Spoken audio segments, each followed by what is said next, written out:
Strong companies, lasting partnerships, powerful events. Welcome to the Experience Builders Podcast.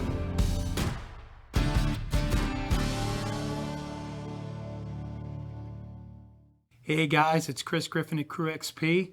I hope you forgive the vest today. It was the opening episode of Yellowstone last night, and I'm feeling a little rip wheeler, if you know what I'm talking about. Listen, I appreciate you tuning in. Today's episode's going to be a short, but we're having a lot of conversations with people about sales systems. And what is your sales system? And more importantly, do you even have one?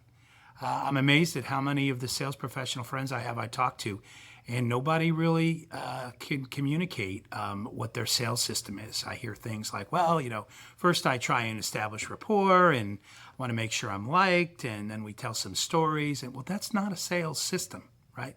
A system is a structured process that's designed to get you the desired outcome that you're looking for.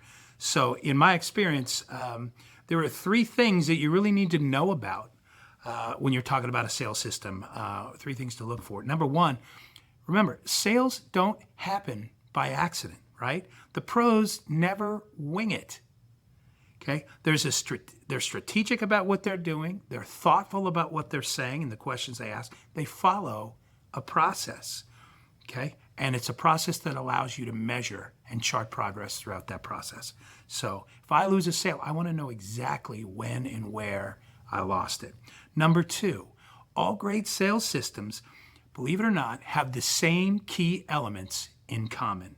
If you think about it, if you go back to days of listening to Zig Ziglar and Brian Tracy or Tony Robbins' sales system, Franklin Covey had a great one, Miller Hyman, Wilson Learning, Sandler Institute is still killing it with their sales system. All of them cover the same basic principles. They include how to qualify an opportunity exceptionally well. They incorporate how to listen and getting buyer feedback, and also how to measure the outcomes. And this is just naming a few, but they're all, if you look at all of them, and I've been a student of all, they really all have the same core elements. I think the third thing to look for is, with any sales system, is you want something that's a closed loop process. And what do I mean by that? Well, it's something that's designed, it's a process designed to keep that buyer in your life project after project, year after year. So ultimately what you're making is a customer, right? And not just a sales. And if it's followed properly, that's what a good sales system will do for you. Listen, if you've hung in there this long, I'm going to give you the 7 basic principles that I typically see in a real, proven, structured sales process. So here's typically what they look like. Number one, how to qualify the lead. Okay, you want to ensure it's the right client that you're pursuing. Those of us that have ever had the wrong client, we know exactly what that looks like and feels like. It's not what we want. Number two is qualifying the opportunity. It's not enough to know that that company does business events or trade shows. You want to make sure that they are worth pursuing, that you've got the right solution. So, if you've ever pitched the right solution to the wrong client, or you pitch the wrong solution to the right client, it's because you didn't do a good job qualifying that opportunity.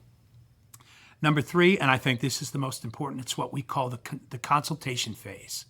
This is the discovery, right? This is where you get to ask questions and listen, and there's brainstorming, and clients talk about all their hopes and dreams and wishes for a successful event program.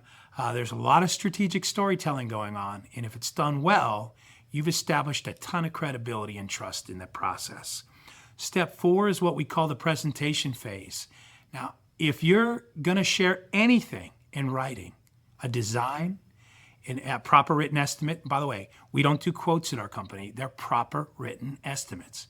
Maybe it's a capabilities brief. But anything that you're going to be sharing that talks about your deliverables, that's presented in the presentation phase. And it should be thoughtfully prepared and presented. Okay.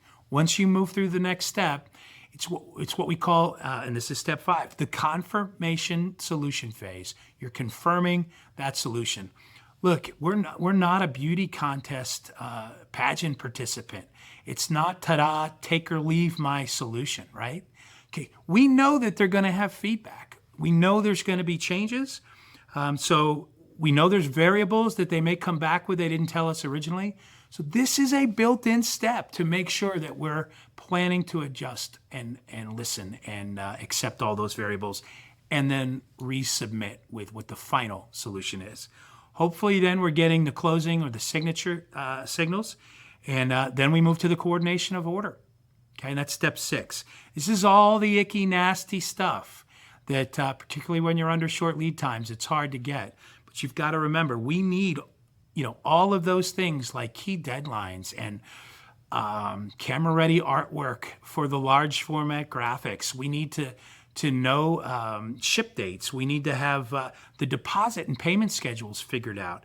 We need a labor plan in place. We need any special attention details that they've told us about with their product factored into the plan. So we want to get all of that as we're confirming and coordinating that final order. And I think the most important thing, guys, which is the review and reset phase. This is where you're setting an appointment, okay, 2, 3, 4, however many weeks after they use your product or service, okay, in order to get feedback about how things went. Okay, I'm betting it went well if it's your company. If it didn't go well, that's a different conversation. But 8 times out of 10, what we find is when we have that review and reset meeting, okay, 8 out of 10 times, it turns into a new opportunity. Everything went great, Chris. We have another event coming up we want to talk to you guys about.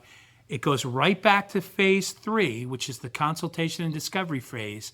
And now we haven't just sold something and made a buyer. We've made a customer. We're on our way to a longer-term relationship. So that's the gist of it. I know there's a lot deeper dive we can do into this, and we've gotten some feedback from some of our listeners that they'd like to. So I promise we'll come back on that. In the meantime, thanks for taking a few minutes and listening. This has been another episode of Experience Builders. I look forward to seeing you on the next one. Thanks for listening to the Experience Builders podcast. Check out our website in the show notes or visit crewxp.com to learn more.